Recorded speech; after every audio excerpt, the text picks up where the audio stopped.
It's good.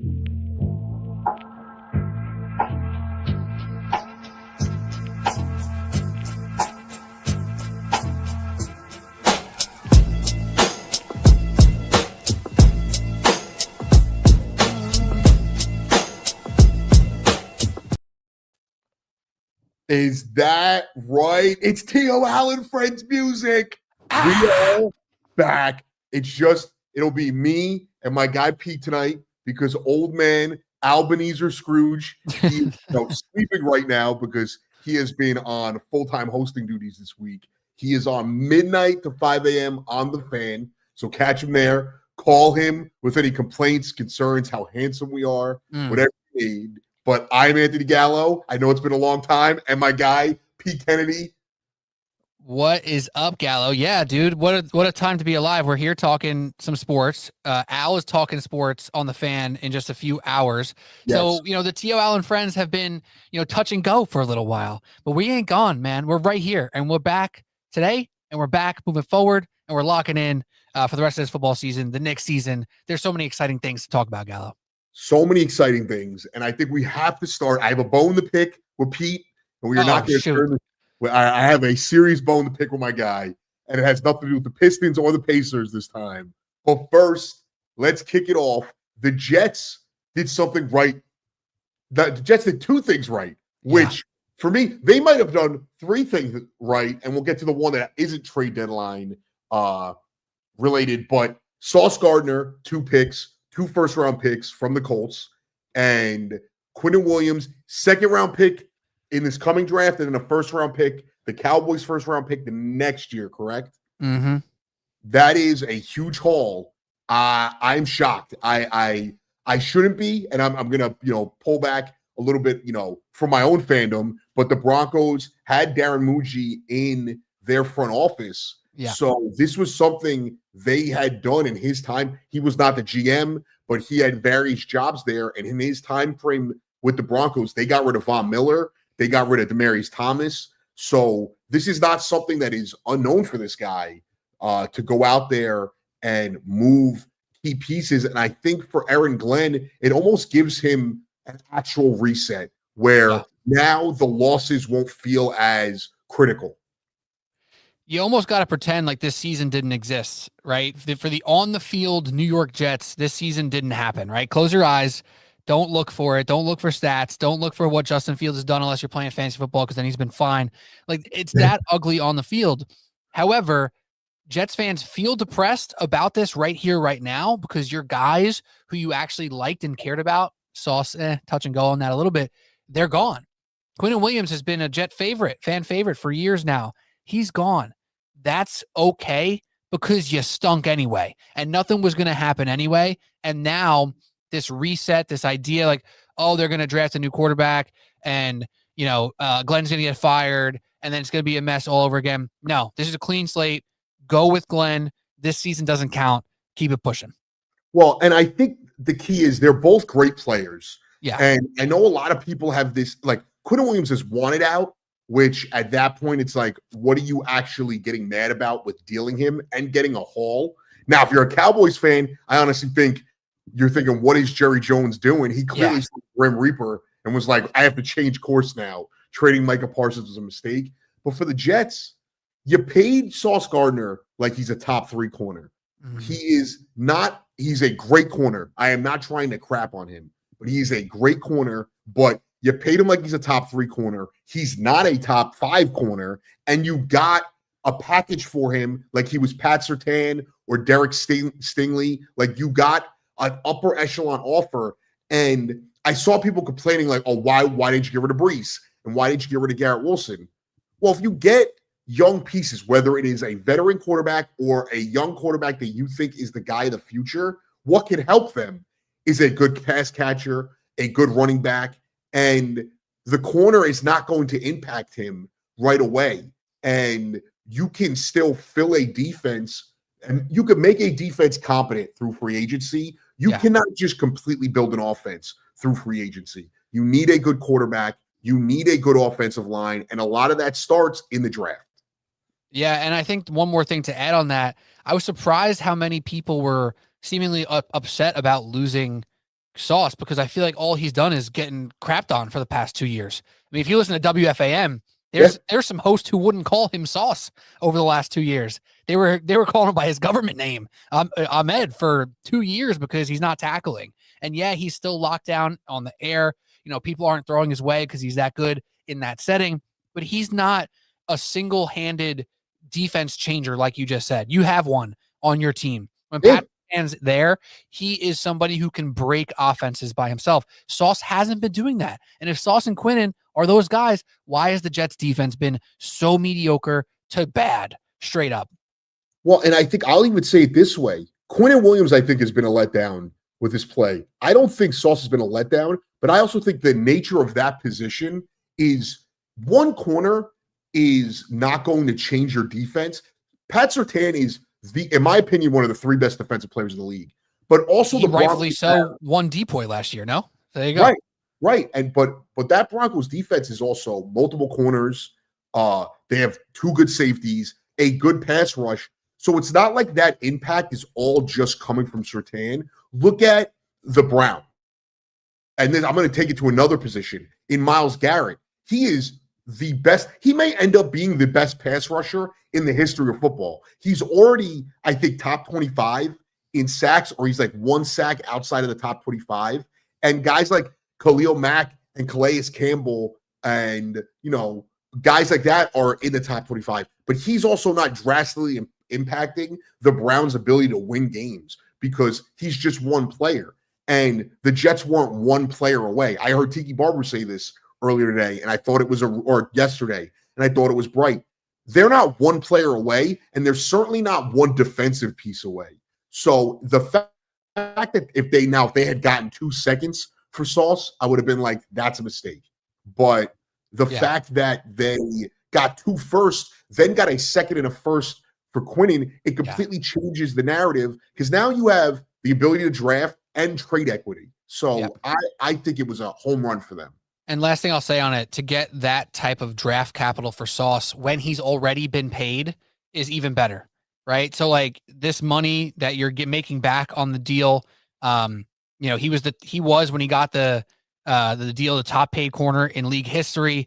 Now you're getting off a lot of that money and you're getting the draft capital, right? A lot of times when there's that money involved, if they're taking some on, you're not going to get as much back. They still got to haul back. So this is something to be happy about. I just know that Jet fans are just depressed because their team still sucks and they have to watch on Sundays a team that has no chance to win. That's tough, but there's a reason to at least have, hope in the offseason again for the Jets to say, hey, there's a chance in 2 years we have all these first round picks. And if we hit on, 60, 75% of them, we're talking about some real stuff here. Yeah. And I think it's fair to also say that the Jet fan deserves better. Yes. And it's tough to sell the Jet fan on a rebuild. But I also think that it's worth noting that you have to start somewhere. And I think giving up on the regime in week 10 of their first season when they don't have a very good roster, and I will argue with Jet fans to this day, keeping Aaron Rodgers was only improving you by 1 or 2 wins. They're not a very good roster. It's not, how is it possible that you got a new coach and nothing's changed? Like there needs to be a drastic culture shift. And you can't do that with, I also thought that bringing in Aaron Glenn and, not allowing him and Muji to absolutely reset the roster would have hurt them in this exact situation where you're not winning games. You have too much talent to not be winning more than you are. And now it's just instantly all on the coach. And it's like, well, now he could reset. And I think Jet fans could come to terms with the fact that it is a lost season, but it doesn't mean it's going to be a lost, 4 or 5 years. Right. tenure for those guys. 100%. The Broncos traded for Russell Wilson, and that's the second worst trade in history to the Deshaun Watson one. And it took them 2.5. It took them a year and a half to really get out of that situation. Like me, we've joked about this, Pete. I'm not a big Bo Nix fan, but all it took was 2 good drafts and a halfway decent young quarterback. Yes, the defense is great, but they were able to build that defense. And now they're back They have the number one, tied for the best record in the AFC. They're not the best team in the AFC, but Yeah, we'll talk about that. We'll talk about that in a little bit. I've I felt personally attacked. I think it's a win if you're a Jeff fan. What else are you looking at, right? So I agree. But right now, we're right here, TIO Al Friends on Uptown Sports TV. Don't forget to subscribe to the channel. If you're watching on Twitter, follow on Twitter. If you're watching on Twitter, hop to YouTube, subscribe on YouTube. Uptown Sports TV's got great shows all week long. I'm still talking. I am here with you. Oh, so subscribe. That's funny. Wait, can you hear me? At first, I thought he was looking at me because I was doing this, but subscribe, Twitter, YouTube, Instagram, Uptown Sports. P. Kennedy's back. I thought he was so shocked by my handsomely good looks, but we are back. And again, can you hear me now, Gallo? Yeah, I got you. You froze for a second. Oh, damn. You froze for me before too, so it must be something in the water right now. Yeah, maybe. It also crazy winds outside, so maybe that's doing it for both of us because we're not too far away from each other. I know different boroughs, but not that far. Same voting district, oddly. Yeah. Enough. But if you're just tuning in, Al is hosting tonight at midnight. That is why he is not joining us right now. He'll be on the Fan midnight, 5 a.m. And I'm sure he'll have a lot of the same thoughts. And Al has gone through this with Washington. Yeah. The same thing we've seen with the Jets. And they thought they had their QB. Before they got RG3, they went through this process and had to shed bad cap, all this stuff. And then obviously what happened with the injury to RG3 is what held them back.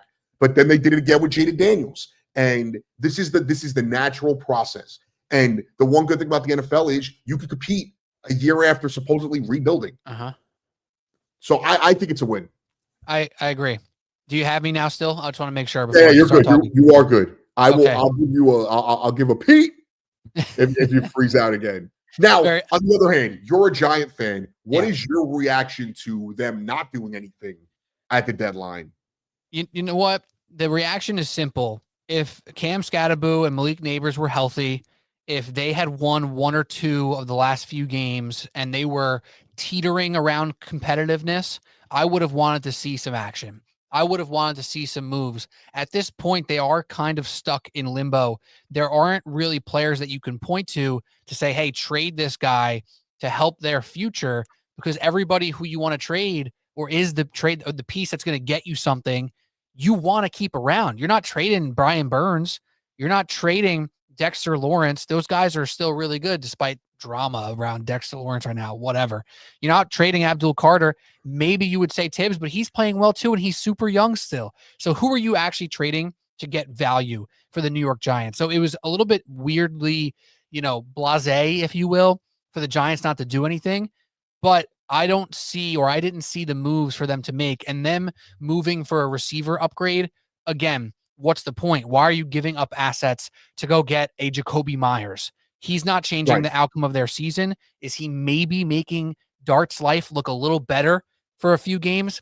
Sure. But Dart's been looking fine. I don't think making a move for another weapon made sense. And I couldn't pinpoint the person to trade for more assets that the Giants had either. Well, I think that's fair. I thought they could have made a move for a wideout that was young and controllable. Sure. It would have made sense. Not a Jacoby Myers. I thought Shaheed. I know he was going to be a free agent, but I do think that you bring him. I think he's going to be a free agent, but you bring him in and he's a good complement to a receiving core next year that I have Neighbors and Robinson. That's and fair. Robinson has grown with good quarterback play. I do think if they had decided to trade a Kayvon Thibodeau, I don't think it would have derailed their future. I'm okay with them keeping him, but just because that's the one position they have a ton of talent at, or trading a Tracy but again, I'm saying this, we don't know what a Tracy or a Singletary or a Bellinger is even getting you back. Nothing. Fifth, sixth round pick? Maybe. Exactly. Now, I'm glad they didn't make a drastic move like going after a Jacoby Meyer, because even if they rattle off a great end of the season, they are behind the pedestal when it comes to the Giant playoff chances. Yeah. So it's tough to say that. And I think you froze again. Either that or you're very good at staying still. And I think we got you back. Yeah, it's weird because you're on my end, just to get inside baseball here. You're like delayed on my side. So I'm like hearing you live and then your mouth is moving behind your talk. So I don't know. whose side it's Yeah, on, you but I think froze again. we're fighting So through it. We're fighting through it. it Can you hear maybe me both now? of us. We're fighting through it. Yeah. Yes, you're So good. It's tough because when I communicate, I'm sure it freezes out. But hey, we're working out the kinks. I can hear the wind rattling against my window right now, so I'm curious if that has anything to do with it. yeah, So if something hits me in the face in a second, to my left is the window. But I think it was a win for the Jets, and I think for the Giants, they didn't do something stupid. right. And also, if you're a Giant fan, I am not completely sold on firing the staff. I don't know how you feel. I am not a Giants fan, so I don't know if you have a different opinion on that. But if you are a fan that wants them fired, it's probably better they didn't make any moves because you Yeah. want the next regime to have their ability to make these moves. I think with Brian Dable, I want to see him return. With what you've seen from Jackson Dart, let's see Brian Dable have one more year with this guy. Let's not do the whole rigmarole with a rookie quarterback having, by year 4, 3 different head coaches and 4 different coordinators. We don't want that. So let's keep Brian Dable here. Let's get a new defensive coordinator next year. And let's call it what it is. The defense has talent. The DBs are pretty bad. The linebackers are meh. That's all true. Brian Dable is not the problem for that. Let's keep him around. Let's keep him with Dart. Let's let Dart have 2 years of consistency here before anything drastic. There's no reason to move on from Dable, in my opinion, but let's move on from the defensive coach and try to, actually revamp the defense from that side because the upfront talent is there. The D line is really good. They can't stop the run. They get shot in the pass when they don't get after the quarterback. So there's at least a groundwork of a good defense there. Let's get a new DC in next year. That's the minimum to me, but I do not want to see Brian Dable leave just yet to restart this whole process and again add to the laundry list of OCs and head coaches that Dart's playing with by year 5. Well, I think that's fair. And I do think a lot of their injuries have cost that defense too, because Yeah. And I do want to get to the Knicks in a second because I know we don't have too much time. But We got to talk about the TikTok. You know what? Thank you, because I do have a beef with you. But if you pinpoint the exact moment the defense flipped, it was when Javon Holland and Paulson Adebo got hurt in the Bronco game. Yeah, like they got hurt, and I sat there. I was firing the coach, trading the quarterback at this point. So I'm thinking the Broncos aren't coming back. But when Paulson Adebo specifically gets hurt, I'm like, oh well, if the Broncos have any shot, they have to target Banks and hope that is their chance. And the defense hasn't recovered. They had the bad quarter against the Broncos, 4 bad quarters against the Eagles, and then came out this week and were a disaster. Yeah. No, it's 100% true. And the few little moments that the Giants had this season where they coulda, shoulda, woulda won a game changes the entire outlook on the entire franchise. So in that regard, if the Giants beat the Broncos, right? If the Giants don't have 5 straight turnovers against the Saints and beat the Saints, we're talking about a team that's going to show up in the playoff graphic. Oh, they're on the bubble. They're there in the hunt, right? That could have been a bigger travesty to the franchise if they think they're actually a real playoff team. I think that's fair. Yeah. Well, and I also think the in the hunt graphic, I know sounds like well, what was me? Because, you could be a Jet fan. You could be one of these fan bases. I was craving, last year was a shock. I was just happy we were in the hunt. The year prior, when Russ had that little mini 4-game win streak, I was like, oh man, it's been so long since we've been in the hunt. I'm so glad to be in the hunt.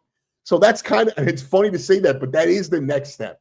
Well, the Giants fans know it too well, Gallo, because what was it, 4 years ago now when Daniel Jones made his little playoff run, quote unquote, that changed the franchise. Daniel Jones had a good season. They had to pay him, and it effed up the next couple of years. I mean, obviously he got hurt. We know what he's doing now in Indianapolis. But if the Giants don't have that miraculous season in Brian Dable's first year, you don't pay Daniel Jones. You reset at a different timeline, and this entire franchise looks different. Now, all things, I guess, happen for a reason. For the Jets and Giants, those reasons are unknown to all of us who root for them, other than us deserving pain, apparently. So every little thing adds to the story of what's going to take place. And I truly believe if the Giants were, quote unquote, in the hunt right now, they would have done something stupid, Gallo. So maybe this is a blessing in disguise that they were not in the hunt, and they stand pat and they hit the offseason hard. They could have, traded P. Crow Armstrong for Jesus Javi Christ. Baez. That kind of stupid Yeah. move.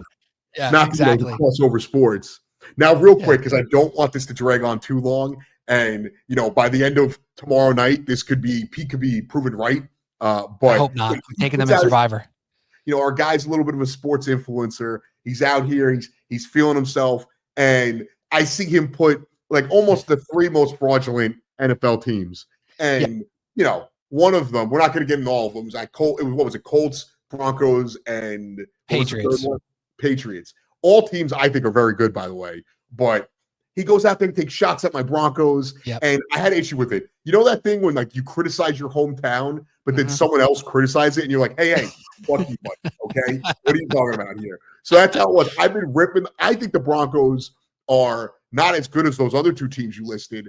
But then I hear Pete say things, and all the negativity I gave to them washed away.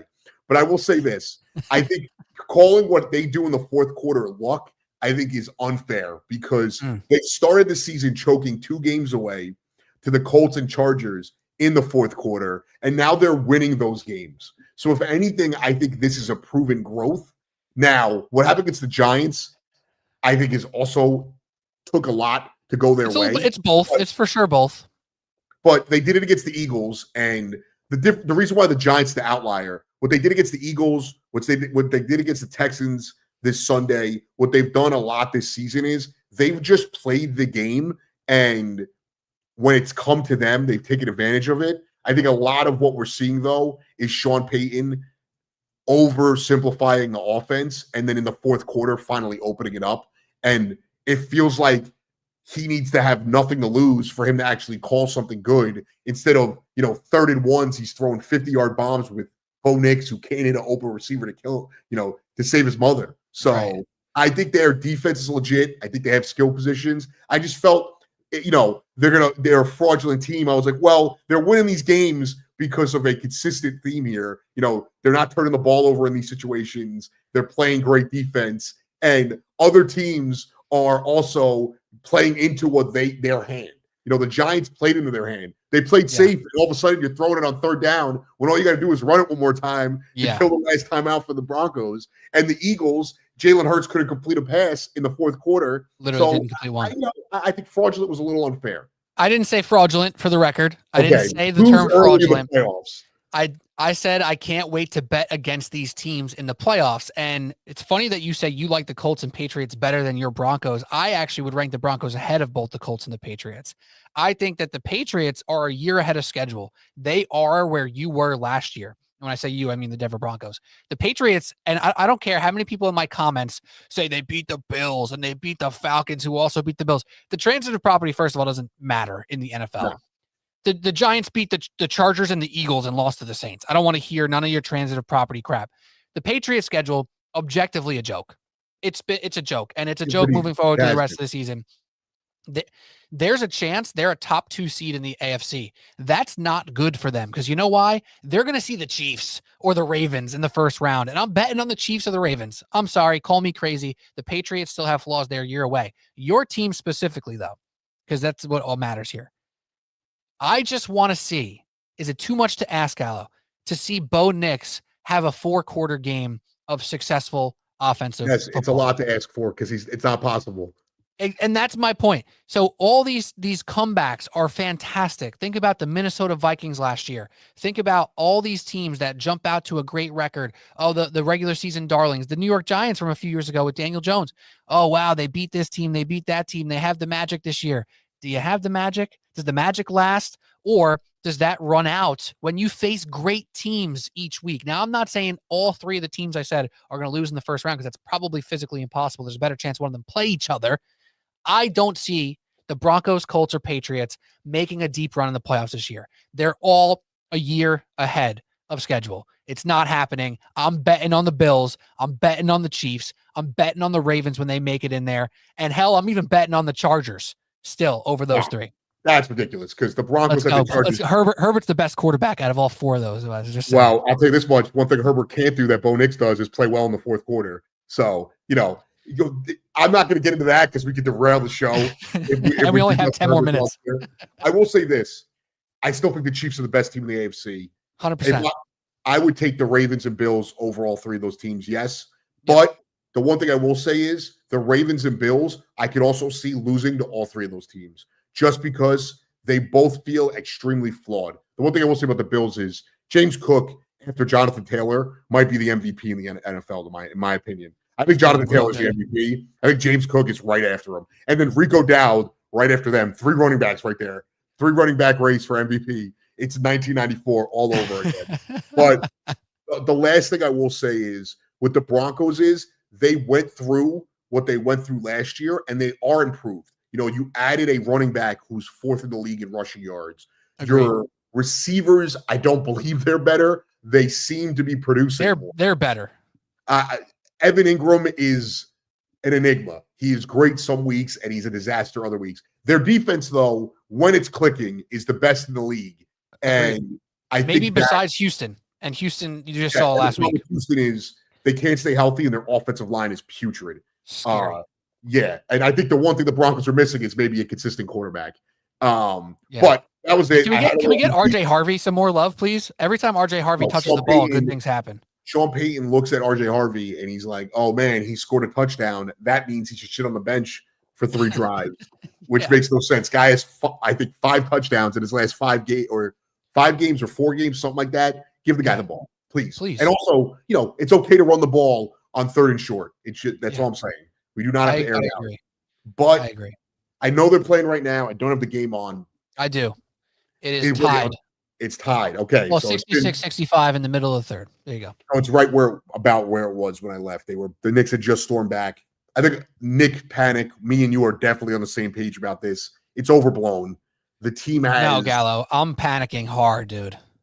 Are you? Nah, I'm kidding. We're on the same page. You got me there. That was good acting by you. I was like, wait, I thought you were not. My thing is, they look better. They look better at times offensively than they did ever last year. And it hasn't been great. It hasn't been consistent. But I see what the vision is with Mike Brown. And they've been injured. It took Josh Hart a few games to get going. Cat still hasn't been to where I want. Yabusele really is still not there yet. And Jordan Clarkson just started to play well. I haven't panicked yet. I don't know. I get the sense a lot of Knicks fans have been panicking. I know we've had our arguments in the TIO Al Friends chat. Where are you with your view of this Knicks team? Dude, I actually, not only am I not panicking, I feel good. I feel good about this, man. These early season records, we never learn. Every time a new season starts in all sports, we all panic about the records after the first week or two.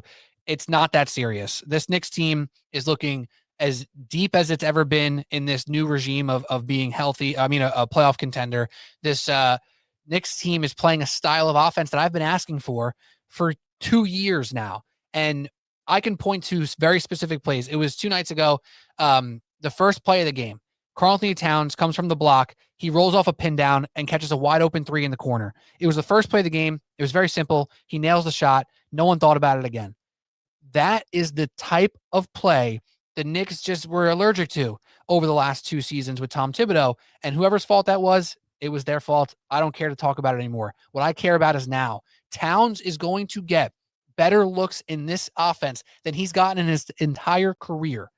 What's going to happen over the next few weeks, in my opinion, is they are going to start blending the new system with Mike Brown and the motion and more cutting and more off-ball screening, which I love, with some of the Brunson pick and roll, some of the McHale pick and roll, some of the Cat post-up touches, etc., and they'll blend it, and it'll be a beautiful, amazing offensive system that we'll see.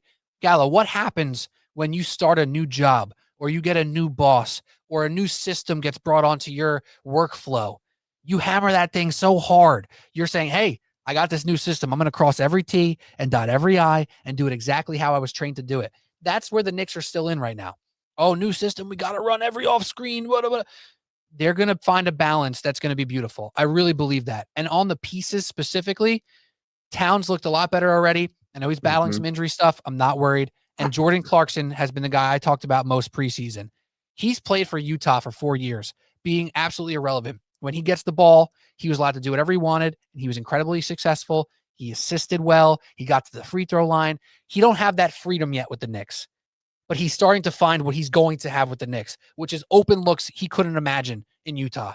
And then that other stuff of him playmaking, getting to the free throw line is going to start trickling in for him. I feel very confident about the New York Knicks right now.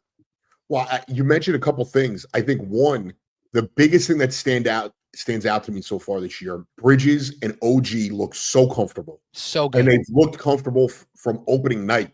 And I think the Bridges has been I think the one thing we could say is he hasn't looked this comfortable since probably a month Phoenix. before he left the Nets. Yeah, right, true. Yeah, the Nets stuff. Right, well, with the Knicks ever. And I think that's the biggest thing. I think OG is looking like more, and I'm not even saying this has to do with the coaching. I'm just talking about my exact feel of this team. I'm not worried about Cat and Brunson offensively, and they've been slow to start. Brunson's been getting his numbers, but he's still been slow to start. I'm worried more about the other stuff, and the defense is ahead of the offense, which is a shocker to me because I thought we were going to be complaining about the defense all year. And outside of that third quarter against the Bucks, the Bulls own this Knicks team when it comes to every year. It's so stupid. This Bulls, and they're pretty good. I think that I undersold it a little bit, but this version of the Bulls has done very well against the Knicks the last 2.5 years. The Bucks' third quarter was the most disappointing to me, where Cat, and it felt a lot like last year what frustrated us. Stagnant offense, Cat standing still, Cat forcing shots, dumb fouls, Josh Hart making dumb plays, and that was the biggest, disappointment so far this year. Otherwise, I feel good. I also am okay with the criticism and the panic because that's where we are now. We are in that window New where standard. Yeah, we are a championship contending team. Doesn't mean we're going to win it, but that should be the standard. Is excellence every night, and just because I don't panic doesn't mean I think Knicks fans can't panic. That's a very well put. Very well put. The Knicks have entered the Yankees stratosphere. And I know it sounds crazy because the Yankees have been above 500 for 100 years in a row, whatever the hell it's been. The Knicks are in a place now where if they get to the conference finals and underdeliver, it's a failure. Yeah. Can you imagine, Gallo, for us as Knicks fans 4 years ago, 8, 12, 15, 20 years ago, saying the conference finals is a major failure? That's where this franchise is now. They're playing with newfound pressure. That's a good thing. Us Knicks fans have to now adjust our mindsets and understand they're still going to lose games. If they lose 20 games this year, they're an amazing team. That's okay. So we're okay. We got time, and they're going to start ripping through some teams here. Their talent will show out. I feel wonderful, and I'm excited about this idea that we're going to root for a team that's going to be favored to win every night. Almost every single night, they're going to be favored to win. And that's a special place to be when you're a franchise expected to be in the finals. You got to answer. You do. And I also think when we say they're like the Yankees, it has nothing to do with championships. But in the NBA, there is a cross. There is a point you cross. There's no middling in the NBA. There's a point you cross where you have to dream about finals appearances. That's just it. The Sixers are there. The Bucks are there. The Cavs, even the Celtics with an injury. It's all that's what it is. Like that's where you have to be. All those Western Conference teams that, we're afraid to see, it's the same thing. The Rockets aren't coming into this year just thinking, oh, we make the second round, it might be good. No, it's finals or bust for a lot of teams, and it's just the nature of the NBA. And for this Knicks team, it feels like that. And I think they have enough talent to not just make the finals, but also be the number one seed coming out of the end of the regular season. And there's no excuse for them not to at least get back to the Eastern Conference Finals and put up a better fight than they did a year ago. Right. This doesn't mean that the Pistons of the world, the Magic who are struggling, whatever, the Bulls, the Hawks, those teams can beat the Knicks on any given night. Yes. Right. But the Knicks are going into these games expecting to win. Those teams are who the Knicks were the past 2-3 seasons. That's the new style now. The Cavs and the Knicks are up here, expected to be in the finals. And then you have everybody else hoping to be who the Knicks were last year or the year before that. And that's the new expectation. And that's just the reality of it. And that's what we dreamed of as Knicks fans. So I will sit through some of the complaints and panic with the Knicks fans, and I'll talk them off the ledge when I see fit. But this is what we signed up for. We signed up for complaining about the ninth man in the rotation now. That's where we're at. We have to, that's a luxury to get to complain like that. I used to be afraid of, do they have a sixth guy off the bench that could dribble the basketball? Right. Like, is Alexi Shved going to play 25 minutes tonight? Like, is Landry Fields the next future? Like, this is a great feeling. The rapper? Well, now I think he's the Raptors GM, right? No, I said the next future. The rapper? But he's the Raptors GM. There you go. I thought you said Raptors. Kind of worked, actually. Keep your third eye open. We will be back. I know we're up against it right now. We'll work on the technical issues. We'll be back, hopefully, with the full team. Stay tuned. Follow the socials. Me and Pete. Make sure you tune in to Al tonight and follow Al's socials. Bear with us as we, find our footing during the football season. We're working through a new day, and we'll be back after football to Thursday nights. But any final thoughts, my guy? Yeah, man. Thank you guys for tuning in tonight. We're just about 100 people who tapped in today on Uptown Sports TV, on YouTube, on Twitch, on Twitter, on Facebook. So shout out to y'all for tuning in. We have obviously taken some time off here for multiple reasons.